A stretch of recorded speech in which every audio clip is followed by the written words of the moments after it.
since it's been overturned. Do you understand the ruling? Do you understand the ruling of the Supreme Court? I do. And so your question is ill-formed. No. Will you we're be not repealing? We're not going to stop. You're going to unconstitutionally continue.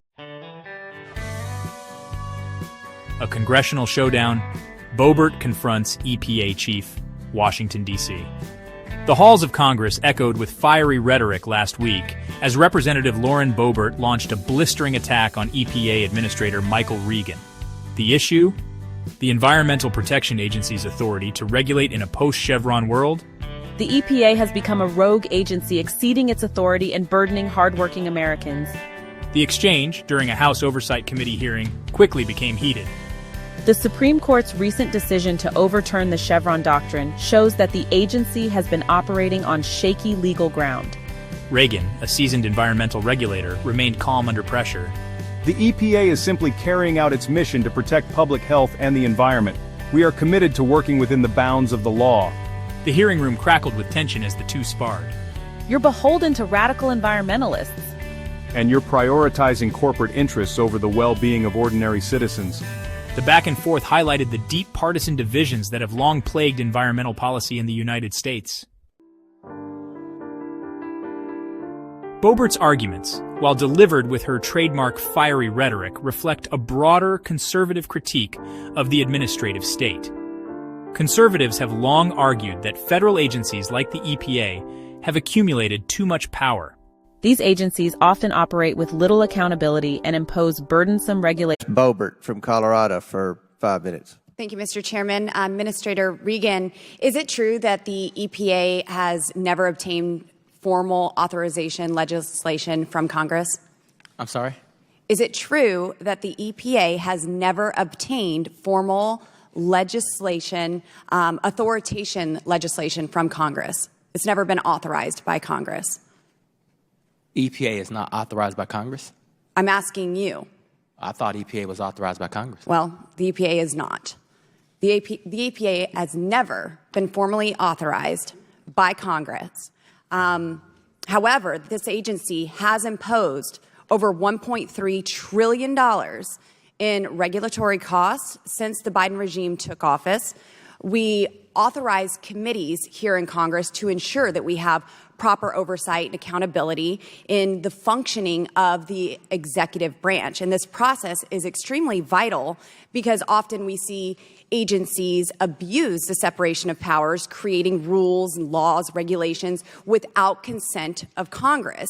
And we appropriate funds to agencies like the EPA and expect these tax dollars and this tax dollar funding to be used in accordance with the legislative priorities and comply with the oversight requirements. So, Mr. Regan, last month, the Supreme Court rightly overturned the Chevron doctrine, which the EPA relied on to support its very controversial and costly rulemakings.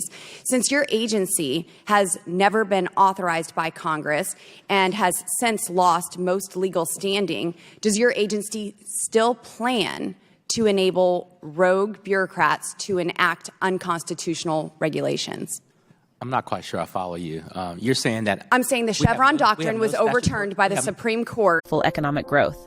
The EPA's actions are hurting my constituents, particularly those in the energy sector. She cited the closure of coal plants and the loss of jobs as evidence that the EPA's regulations were having a devastating impact on rural communities. The Biden administration is using the EPA to advance a radical climate agenda that would further harm the American economy. Her arguments resonated with many Republicans, who have long sought to rein in the EPA's authority. They argue that the agency's regulations often go too far, stifling innovation and imposing unnecessary costs on businesses. Many of the EPA's rules are based on flimsy scientific evidence and driven by an ideological agenda. Boebert's attack on the EPA reflects a broader trend within the Republican Party, which has become increasingly skeptical of climate change and hostile towards environmental regulations. This skepticism is fueled, in part, by the influence of the fossil fuel industry, which has poured millions of dollars into lobbying against climate action. Reagan, facing a barrage of criticism from Boebert and her Republican colleagues, found himself defending the EPA's very legitimacy. The agency's mission, to protect human health and the environment is more important than ever, given the growing threat of climate change. We are not opposed to working with businesses to achieve our goals, but we will not hesitate. I'm saying you've never been Congress authorized. Wait, hold on. Congress doesn't delegate authority for us to do the regulations and the business and the policy. So since 1970. So the Chevron doctrine, where you have created all of these rules under that have been proven to be unconstitutional by the Supreme Court, has been overruled. So now I'm asking, are your bureaucrats still going to implement these rulemaking processes? You do know Chevron is not just focused on EPA. But you are. So I'm asking about the EPA, and I'm asking about your rogue bureaucrats that have enacted these unconstitutional regulations. Are you going to repeal them? Are you going to continue to implement them, or are you going to stop altogether since it's been overturned? Do you understand the ruling? Do you understand the ruling of the Supreme Court? I do. And so your question is ill-formed. No. Will you be repealing? We're not going to stop. You're going to unconstitutionally continue with these rulemakings. We're going to adhere to the Supreme Court and continue to do our... So which rulemakings are you going to roll back? We're going to adhere to the Supreme Court and continue to do our work in accordance to the Supreme Court. The Supreme Court. So which ones are you going to repeal? The Supreme Court didn't tell us to repeal anything. They have been deemed unconstitutional. No. Absolutely, they have. This was a huge victory. And, even in our appropriations bill in the House this year, the funding has been reduced by 20%. I would argue that it needs to be reduced by 100%. But in this, it's because of these radical Green New Deal policies that jeopardize domestic energy development and overload America's power grid and raise costs on American consumers and businesses. So with the EPA and these overreaching regulations, do you have any intent on working with the House majority to lower energy costs and produce more reliable and affordable energy? We will not hesitate to enforce regulations when necessary. The EPA administrator acknowledged that the Supreme Court's decision in West Virginia v. EPA had limited the agency's authority to regulate greenhouse gas emissions from power plants. However, the EPA retains broad authority to regulate other sources of pollution, including those that contribute to climate change. We are committed to using all the tools at our disposal to address this global crisis. He also pushed back against Boebert's claims that the EPA was unconcerned about the economic impacts of its regulations. The benefits of environmental regulations, such as cleaner air and water, improved public health, and a more stable climate, far outweigh the costs. The EPA administrator's defense of his agency highlights the difficult balancing act that environmental regulators face. They must weigh the need to protect the environment against the potential economic impacts of their actions. This balancing act has become even more challenging in recent years as the issue of climate change has become increasingly politicized. If you look at our rule, we are producing reliable, affordable, diverse. I think Americans' wallets would disagree with that. I mean, the Biden administration, if they continue under Obama's administrative policies, this regulatory pace for a full 8 years, the cumulative cost of this administration's rulemakings would exceed $60,000 per household. And as you know, the Biden administration reversed President Trump's successful deregulation by executive order. So the Biden regime is on pace of increasing regulatory costs at a rate of $617 billion per year in just rulemaking. Rulemaking that we are seeing is unconstitutional.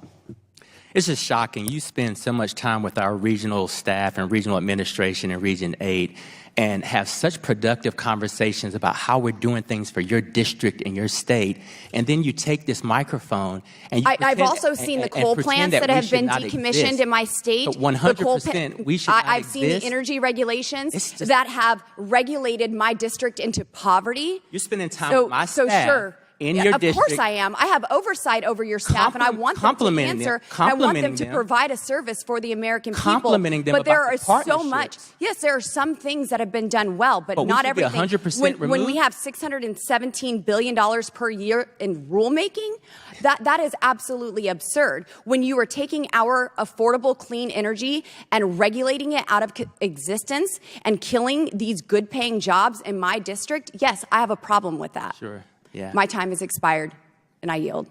Yeah. Mr. Chairman, I think that was 46 seconds over, so we'll take that. Thank you. Mr. Raskin, if we're going to start timing people over, then you're going to have to start editing your comments on your opening statements and everything else. But I will do that. Thank you kindly. All right. Chair recognizes. The heated exchange between Boebert and Reagan is a microcosm of the broader debate over the role of government in American society. At its core, this debate is about the balance of power between the legislative, executive, and judicial branches of government. It is also about the role of expertise and science in policymaking.